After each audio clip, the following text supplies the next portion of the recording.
A kú dédé àsìkò yìí, yóò rọ̀ wá lọ́rùn láṣẹ Elédùà. Ìròyìn fẹ́lifẹ́li náà ló ń dé sí ojú ìwòran yín láti iléeṣẹ́ wa ìròyìn fẹ́lifẹ́li online tv. Fúnmi Adénúgà ni oníròyìn. Ó tó di gbé ẹgbẹ́ ìròyìn ọ̀hún lẹ́kùnrẹ́rẹ́, ẹ jẹ́ ká dé òkè lọ́hùn ní ṣókí, à ń padà bọ̀ wá.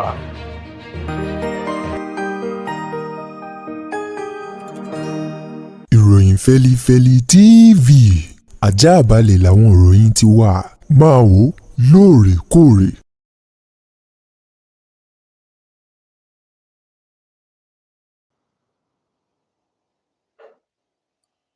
Ẹ káàbọ̀ padà, ìròyìn rèé lẹ́kùnrẹ́rẹ́.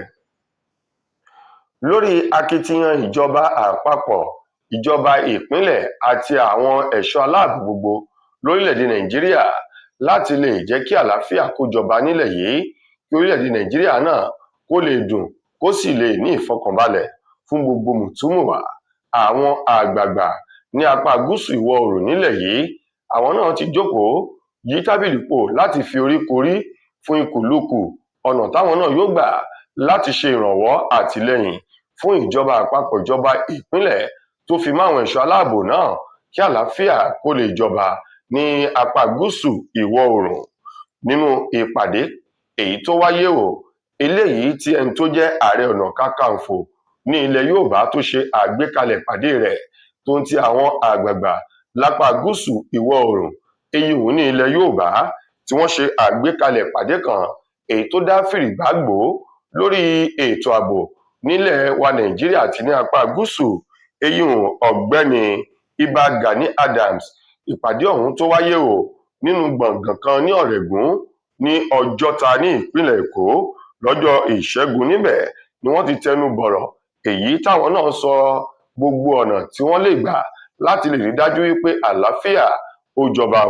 Ìbà Gani Adams èyí tó jẹ́ aṣíwájú níbi ìpàdé ọ̀hún tó ń ti àwọn àgbààgbà yòókù èyí tí wọ́n fi oríkorí tí wọ́n fi kùlùkù láti fi àwọn ọ̀nà èyí tí wọ́n rí wípé ó lè mú ìlọsíwájú ìdàgbàsókè bá ẹ̀ka àtààbò tí wọ́n fi léde ni wọ́n ṣe láyàyé nínú ìpàdé náà. Nínú ọ̀rọ̀ belenja tí wọ́n tari léde fún àwọn oníròyìn látọwọ́ ọ̀jọ̀gbọ́n Kọ́láwọlé Rahim, bákan náà Ìbà Gani Adams àti Amitolu Shitu, àwọn wọ̀nyí ni wọ́n sọ̀rọ̀. Wọ́n ní lákọ̀ọ́kọ́ lórí ọlọ́pàá ìpínlẹ̀ èyí tí ìjọba àpapọ̀ gbà lérò láti dá sílẹ̀ yìí, wọ́n ní àwọn fọwọ́ sí i, àwọn sì fẹsẹ̀ sí bákan náà ríró ni lágbára fún àwọn ẹ̀ṣọ́ àmọ̀tẹ́kùn àti àwọn ẹ̀ṣọ́ aláàbò abẹ́lé yòókù bíi fìjìláńtẹ́ wípé kí wọ́n ró wọn lágbára. Ó dá àwọn lójú wípé èyí yóò túbọ̀ mú kí ètò ààbò lápá gúúsù ìwọ̀ oòrùn kó fẹsẹ̀ múlẹ̀ dáadáa. Wọ́n ní ọlọ́pàá ìpínlẹ̀ ni yóò ṣiṣẹ́ takuntakun pẹ̀lú àwọn ọlọ́pàá ìjọba àpapọ̀ àti àwọn ẹ̀ṣọ́ aláàbò láti wọ ìletò sí ìletò, ìgbèríko sí ìgbèríko láti dáàbò bo ẹ̀mí òun dúkìá àwọn ọmọ ilẹ̀ yìí. Lákòótán nínú ọ̀rọ̀ Ìbà Gani Adams, ó rọ àwọn ìjọba láti dákundábọ̀ kí wọ́n má sùn bẹ́ẹ̀ kí wọ́n má sì dáwọ́ dúró gbogbo ipá àti agbára wọn kí wọ́n sà á láti lè rí wípé ètò ààbò ó fẹsẹ̀ múlẹ̀. Ìròyìn ti jáde báyìí láti ìpínlẹ̀ Ọ̀ṣun. Gómìnà ìpínlẹ̀ Ọ̀ṣun Adémọ́lá Adélékè òun ló ti kéde ara rẹ̀ ní ìta gbangba wáyà fún gbogbo mùtúmùwà ọmọ ìpínlẹ̀ Ọ̀ṣun báyìí wípé òun ti darapọ̀ mọ́ ẹgbẹ́ òṣèlú Accord Party ní ìpínlẹ̀ Ọ̀ṣun láti máa tẹ̀síwájú gẹ́gẹ́ bí gómìnà àti láti díje dupò gómìnà lẹ́ẹ̀kan sí fún sáà ẹlẹ́ẹ̀kejì lọ́dún 2026. Adémọ́lá Adélékè eléyìí tó kéde ara rẹ̀ níbi ìpàdé tó ṣe nínú gbọ̀ngàn kan nílé ìjọba tó wà nílùú Òṣogbo olúlu ìpínlẹ̀ Ọ̀ṣun lọ́jọ́ Ìṣẹ́gun ló ti sọ di mímọ̀ lẹ́yìn gbogbo rògbòdìyàn èyí tó ń ṣẹlẹ̀ nínú ẹgbẹ́ òṣèlú PDP tí kò lè mú tẹ̀síwájú mọ́ gẹ́gẹ́ bí gómìnà wọn nínú ẹgbẹ́ òṣèlú PDP èyí tó sì mú láti tètè gbégi dákòtò kó fo gọ́tà ọ̀hún láti bọ́ sínú ẹgbẹ́ òṣèlú Accord Party. Nínú ọ̀rọ̀ kan eléyìí tí agbẹnusọ rẹ̀ ọ̀gbẹ́ni Ọláwálé Rasheed tó fi léde ṣe lálàyé wípé gómìnà Adeleke ló ti darapọ̀ mọ́ ẹgbẹ́ òṣèlú Accord Party oṣù kan ó lé díẹ̀ sẹ́yìn, ṣùgbọ́n tó ṣẹ̀ kéde ara rẹ̀ lójúlówó àti ní ọ̀nà tó bá òfin ẹgbẹ́ òṣèlú ọ̀hún mu lánàá tí í ṣe ọjọ́ ìṣẹ́gun. Níbẹ̀ ló ti tẹnu bọ̀rọ̀, ó wá ní wàyí o, bíi ọjọ́ kẹfà nínú oṣù kọkànlá lòun ti wà nínú ẹgbẹ́ òṣèlú Accord Party, ṣùgbọ́n nínú ọ̀sẹ̀ yìí tí í ṣe ọjọ́ ìṣẹ́gun lòun ṣẹ̀ kéde ara òun fún gbogbo ọmọ ìpínlẹ̀ Ọ̀ṣun. Ó wá rọ̀ wọ́n wípé yàtọ̀ sí dídarapọ̀ mọ́ ẹgbẹ́ òṣèlú Accord Party yìí, òun tún nílò ìrànlọ́wọ́ gbogbo ọmọ ìpínlẹ̀ Ọ̀ṣun láti súgbà òun kí wọ́n dìbò fún òun láti wọlé fún sáà ẹlẹ́ẹ̀kejì gẹ́gẹ́ bí gómìnà ní ìpínlẹ̀ Ọ̀ṣun lọ́dún 2026. Ọ̀kan nínú àwọn olórí ẹlẹ́sìn Islam eyín Shehu Ahmad Gumi, òun mà ló ti ju kàbìtì òkú ọ̀rọ̀ kan sílẹ̀ o níbi ìfọ̀rọ̀wánilẹ́nuwò kan èyí tí iléeṣẹ́ amóhùnmáwòrán BBC èyí tí wọ́n ṣe fún un.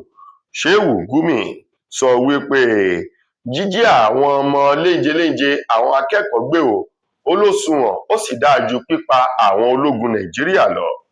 Gumi èyí tó sọ ọ̀rọ̀ náà nínú ìfọ̀rọ̀wánilẹ́nuwò èyí tó kó àgbàdo hà kàyéfì sẹ́nu àwọn ènìyàn sọ wípé ó ní ohun tóun gbà lérò ó ní bóun bá ṣe lálàyé yóò yé gbogbo ọmọ Nàìjíríà, ṣùgbọ́n lákọ̀ọ́kọ́ ó ní kì í ṣe ohun tó dáa ní ìwà agbésùmọ̀mí, ìjínigbé àti àwọn ìwà ọ̀daràn.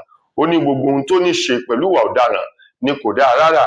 Ó lámọ̀ kò sí bá ti ṣe tó jẹ́ wípé irú àwọn ìwà búburú yìí kò ní máa súyọ ní orílẹ̀-èdè.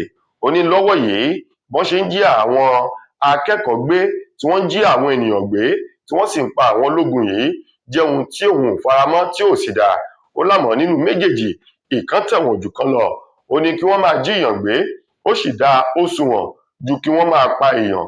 Ó lẹ́ni tí wọ́n bá ti pa kò sí ìrètí kankan fún mọ́ o, òun ti kú, ó ti re ọ̀run. Ṣùgbọ́n ẹni tí wọ́n jí gbé, ìrètí ń bẹ fún wípé wọn yóò dá padà síbi tí wọ́n ti jí gbé ní gẹ́rẹ́ tí àwọn àsọyépọ̀ èyí tó bá dáa tó bá ti wáyé láàrin ẹni tí wọ́n jí gbé àti àwọn tí wọ́n jíyàn gbé. Gẹ́gẹ́ bí Shehu Gumi ti sọ, ó ní lọ́wọ́ yìí orílẹ̀-èdè Nàìjíríà ètò ààbò kò fẹsẹ̀ múlẹ̀ àti àwọn nǹkan kan tó ti mẹ́hẹ̀ léyìí tó ń fa irúfẹ́ àwọn ìwà ọ̀daràn wọ̀nyí. Ó ní ṣùgbọ́n ó dáhùn lójú wípé bópẹ́ bóyá ìwà ọ̀daràn yóò di àfìsẹ́yìn tí eégún aláré fi ṣọ ní orílẹ̀-èdè Nàìjíríà. Gẹ́gẹ́ bí Gumi bó ti sọ ọ̀rọ̀ náà pẹ̀lú ẹni tó fi ọ̀rọ̀ wá lẹ́nu wò láti iléeṣẹ́ BBC èyí tí wọ́n fi léde. Ọwọ́ iléeṣẹ́ ọlọ́pàá ìpínlẹ̀ Ògùn ti tẹ ọ̀gbẹ́ni kan èyí tí wọ́n pè ní Williams Adétúnjì, èyí tó ń ṣe oògùn èyí tí wọ́n fi ń wo ìwòsàn ìju lára àwọn obìnrin. Gẹ́gẹ́ bí ìròyìn náà ti jáde láti olú iléeṣẹ́ ọlọ́pàá ìpínlẹ̀ Ògùn, wọ́n rọ́wọ́ tó ọ̀gbẹ́ni Williams Adétúnjì eléyìí tí arábìnrin kan èyí tó lo oògùn rẹ̀ tán ní lílò tó lo oògùn ọ̀hún lẹ́yìn tó lo oògùn èyí tí Williams Adétúnjì ń ṣe fún ìju nínú. Ó ló bẹ̀rẹ̀ sí ní ṣe àwọn iṣẹ́ àbádì, iṣẹ́ èyí tó lòdì sí àlàáfíà ohun tóun lò fún lágọ̀ọ́ ara òun, èyí tó mú ọ̀kan nínú àwọn agbẹjọ́rò tí wọ́n gbé ìwé ìpẹ̀jọ́ láti fi pe ọ̀gbẹ́ni Adétúnjì lẹ́jọ́ sílé ẹjọ́ láti ọwọ́ iléeṣẹ́ Robert Razak Agbooke and Associates lórúkọ arábìnrin ọ̀hún èyí tí wọ́n ní ó lo oògùn èyí tó fẹ́ sọ di èrò ọ̀run báyìí. Nígbà tí wọ́n gbé Adétúnjì nínú àlàyé rẹ̀ àti àwọn ọ̀rọ̀ tó sọ, ó ló ṣeé ṣe kó jẹ́ oògùn náà ló lòdì sí ìlera arábìnrin ọ̀hún. Ṣùgbọ́n nínú àyẹ̀wò tí àwọn akọ́ṣẹ́mọṣẹ́ oníṣègùn òyìnbó tí wọ́n tún ṣe sí oògùn náà, lọ ní àwọn oògùn èyí tí Adétúnjì pò pọ̀ fún oyún ìju yìí ló ní àwọn ohun èlò kan nínú èyí tó lòdì ságọ́ ara ní lílò, tó sì lè báyé ènìyàn jẹ́, tó lè sọ ènìyàn dèrò ọ̀run. Wàyí ọ̀gbẹ́ni Williams Adétúnjì tí í ṣe dókítà oníṣègùn tó po oògùn pọ̀ èyí tí wọ́n ní kò ní ìrírí kankan, bẹ́ẹ̀ sì ni kò ní ìwé ẹ̀rí láti ṣerúfẹ́ àwọn oògùn wọ̀nyí, ló ti wà ní àgọ́ àwọn ọlọ́pàá láti wá ṣàlàyé ohun tó rí lọ́bẹ̀ tó fi wàrà ọwọ́ pẹ̀lú ayédèrú oògùn ìju èyí tó ń ṣe. Ní àkótán nínú ìròyìn wa fún ti tòní, ọ̀kan nínú àwọn adẹ́rìn-ín-pòṣónú tó tún ṣeré sinimá bákan náà tí ń kọrin, ìyún ọ̀gbẹ́ni Nasboy, òun mà ló ti ní bí wọ́n bá ń padà wáyé tó ń tún ayé yìí padà wá, bóun bá padà wá sí ayé lẹ́ẹ̀kan sí i, ó ní òun yóò mú owó síwájú kóun tó mú òkìkí. Gẹ́gẹ́ bí Nasboy bó ti sọ̀rọ̀ náà nínú ìfọ̀rọ̀wálẹ́nuwò kan èyí tí wọ́n ṣe fún un ní ọjọ́ àìkú ọ̀sẹ̀ yìí, ṣe lálàyé wípé owó ní pàtàkì, owó ṣe gbòǹgbò ló sì ṣe kókó nínú ayé ènìyàn. Ó ní béèyàn bá ti ní owó, ó ní ọ̀pọ̀lọpọ̀ ohun ló ti ní nínú ayé o. Ó ní ṣùgbọ́n kéèyàn ní òkìkí láìsí owó, ó ní òkìkí ọ̀hún yóò kàn wà lásán ni, nítorí owó gan ní gbòǹgbò òkìkí nínú ayé. Nasboy èyí tó sọ ọ̀rọ̀ náà lẹ́yìn èyí tó ti fi sórí ìkànnì X rẹ̀ tá a mọ̀ sí Twitter tẹ́lẹ̀, sọ wípé láìpẹ́ láì jìnnà òun yóò fi àdàgbà ohun gbogbo nínú agboolé amúlùúdùn, òun yóò fi tì ní gẹ́rẹ́ tí àfojúsùn òun lórí owó tóun kó jọ nínú ayé tó bá ti pé. Nasboy ní wọ́n bá ń tún ayé yìí padà wá, owó lòun yóò mú síwájú òkìkí, nítorí ọ̀pọ̀lọpọ̀ nǹkan ń lòun là kọjá lọ lábẹ́ aṣọ tó sì ní ṣe pẹ̀lú owó, ṣùgbọ́n tóun ò lè wí fún ẹnikẹ́ni. Ó wá ní bí ènìyàn bá lówó, ó ní ogun kan ń bẹ èyí tó jẹ́ wípé yóò ní agbára láti tètè fi owó ṣẹ́. Ó ní ṣùgbọ́n bí èèyàn bá ní òkìkí, àwọn èèyàn ó máa tari bùkátà ọ̀pọ̀lọpọ̀ ìṣòro sí ọrùn onítọ̀hún láláìmọ̀ wípé ń ṣe ní dọ́gbọ́n ara rẹ̀ ni o. Nasboy ní àfojúsùn òun lọ́wọ́ yìí ní bílíọ̀nù 5 náírà, 5 billion naira. Ó ní ní gẹ́rẹ́ tí Ọlọ́run bá ti fún òun ṣe, tówó náà ti pé, òun yóò fi gbogbo ohun tó ní ṣe pẹ̀lú amúlùúdùn àti agboolé rẹ̀, òun yóò fi sílẹ̀ tóun yóò fẹ̀yìntì láti máa jẹ mùlá jẹ ìgbádùn owó tóun kó jọ nínú ayé o. Tó ẹ̀yin ará, ìròyìn wa kò ní jù báyìí lọ fún tòní. Títí dìgbà míì tẹ́ máa láǹfààní láti gbọ́ tòrìn míì nílé iṣẹ́ wa. Mo gbà á ládùúrà wípé ilé ò ní lé wa, ọ̀nà nínà wá. Fúnmi Adénúgà lẹni tó múròyìn wá sí ojú ìwòran yín. Ẹ ṣeun gan ni o.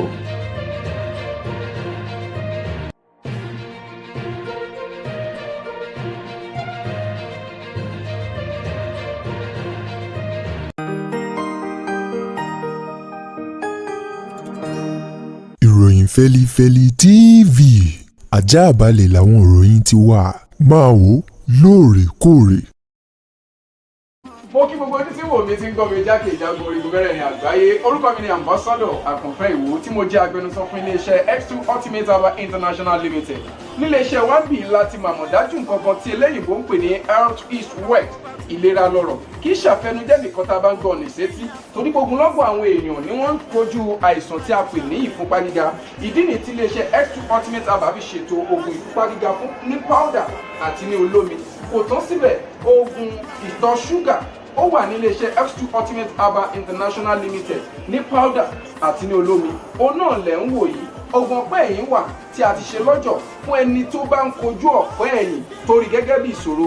Iléeṣẹ́ wa níbí ní oògùn ẹ̀ tó lè bá wọn tán rẹ̀ lójú ọgbọ́n. Bákan náà, ogunlọ́gọ̀ àwọn èèyàn ni wọ́n jẹ́ oníbìísí tí wọ́n ti rora wọn pín wípé Ọlọ́run ò lè ṣe, ṣùgbọ́n tó jẹ́ pé àìsàn kan sómìíràn ní nǹkan di ọmọ bíbí wọn. Ó wà ní iléeṣẹ́ X2 Herbal International Limited.